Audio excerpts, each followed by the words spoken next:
اور آج ایک بوند پانی کی بھی میسر نہ ہو۔ صبر کا امتحان ہے، عزیمت کا امتحان ہے۔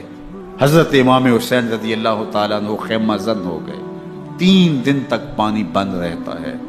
9 محرم کو رات کی تنہائی میں حملہ آور ہونا چاہتے ہیں، لیکن آپ نے کہا کہ ہمیں اللہ کے حضور عبادت اور ذکر کے لیے وقت دیا جائے۔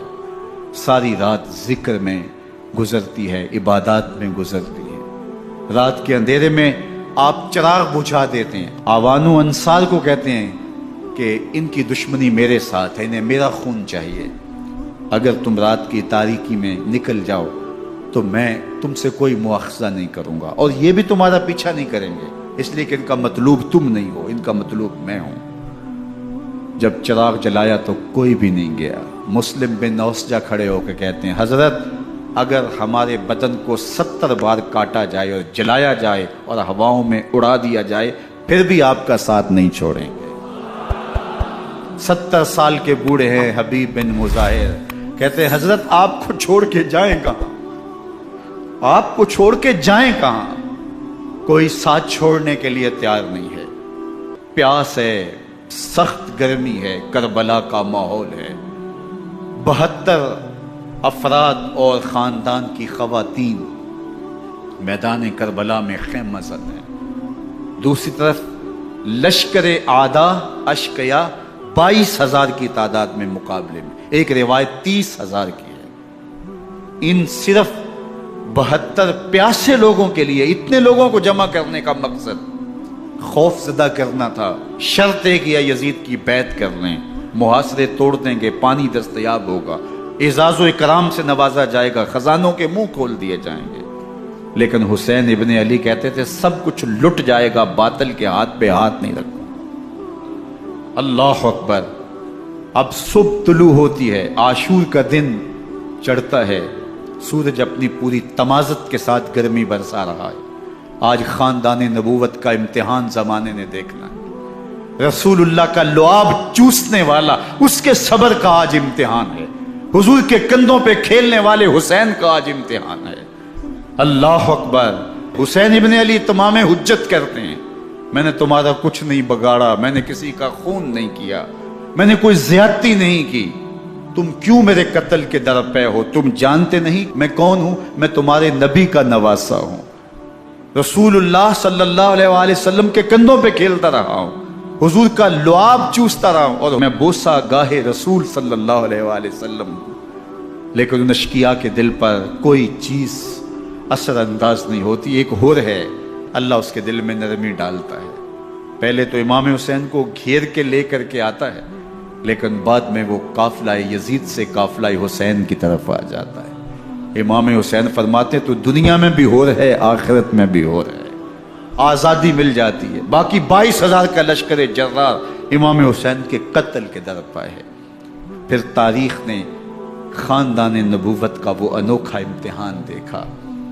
حضرت امام حسین کے بچے بالخصوص خواتین پیاس کی شدت میں حلق خشک ہے۔ حضرت سکینہ تڑپ کے اپنے باپ سے کہتی ہیں کہ مجھے 6 ماہ کے لیے اصغر کی پیاس نہیں دیکھی جا رہی۔ بچے کو ہاتھوں پہ اٹھاتے ہیں اور نہر فرات کے کنارے پہنچ کے فرماتے ہیں اشقیاء سے مخاطب ہو کے، تمہارا معاملہ میرے ساتھ ہے، اس 6 ماہ کے بچے نے تمہارا کچھ نہیں بگاڑا، اور چلو بھر کے اس کا حلق سیراب کرنا چاہتے ہیں۔ ایک 2 شاخہ تیر آتا ہے جو حضرت علی اصغر کے گلے کو چیر دیتا ہے۔ راوی لکھتے ہیں کہ وہ عام تیر نہیں تھا، جانوروں کو شکار کرنے کے لیے جو بڑے تیر ہوتے ہیں وہ 2 شاخہ تیر تھا۔ وہ گردن کو کاٹ دیتا ہے، خون بہنے لگتا ہے، گردن لٹک جاتی ہے۔ حضرت امام حسین وہ بہتا ہوا خون اپنے چلو میں لیتے اور آسمان کی طرف اچھال کے کہتے ہیں مالک حسین کی یہ قربانی بھی قبول۔ یہ تماشا لبے بام نہیں ہے۔ بچہ بیمار ہو، ڈاکٹر جواب دے دیں، ماں باپ کے ہاتھ پھول جاتے ہیں۔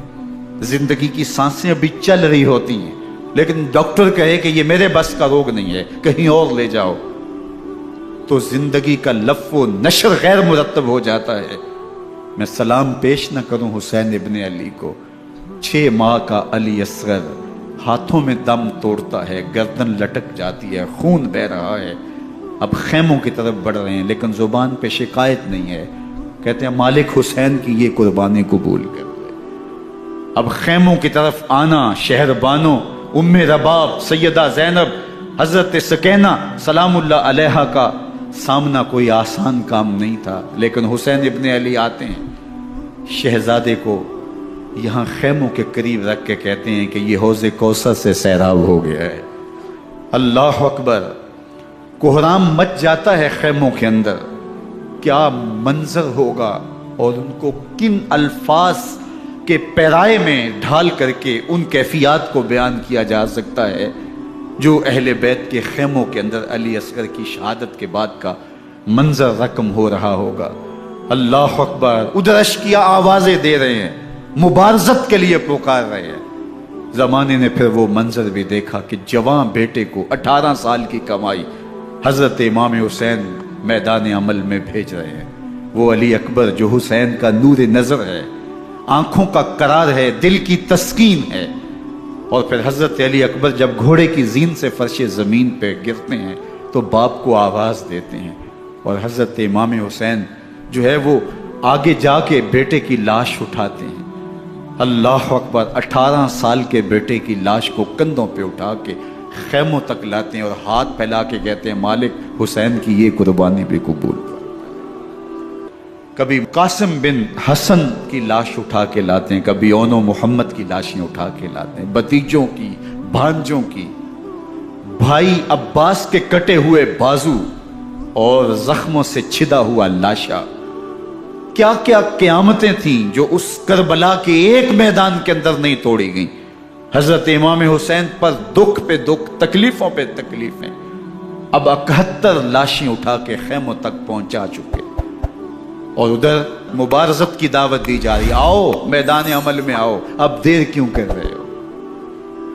رسول اللہ کا حرم، رسول اللہ کی شہزادیاں جو نازوں میں پلی تھی، وہ کلیاں جو شبنم کا بوجھ بھی گوارا نہیں کر سکتی تھی، آج مصیبتوں کے پہاڑ ٹوٹ گئے۔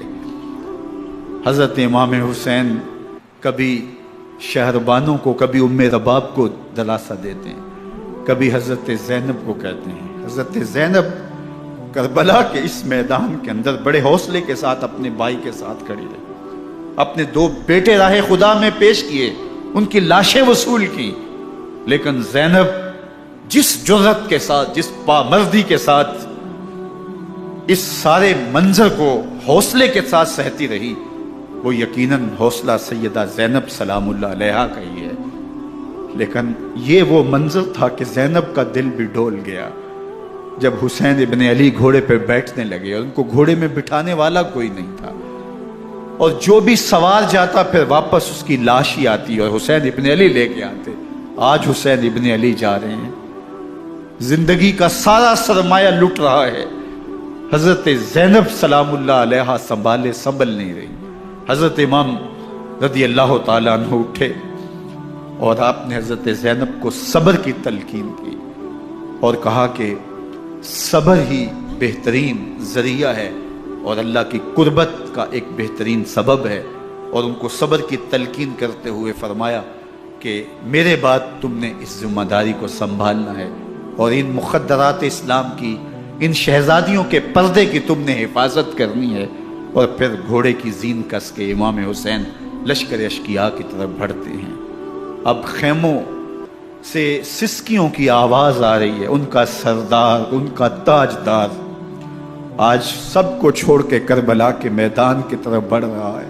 جرم کیا کیا، قصور کیا کیا، اس نے کیا زیادتی کی کہ آج نیزوں اور انیوں کے مقابلے میں 22,000 کا لشکر حضرت امام حسین پہ ٹوٹ پڑتا ہے۔ آپ پھر اتمام حجت کرتے ہیں، میں نے کسی کو قتل نہیں کیا، خون ناحق نہیں بہایا، میرے خون کے درپے کیوں ہو، اپنی آخرت کیوں برباد کرتے ہو، تم جانتے نہیں میں کون ہوں، میں تمہارے نبی کا نواسا ہوں۔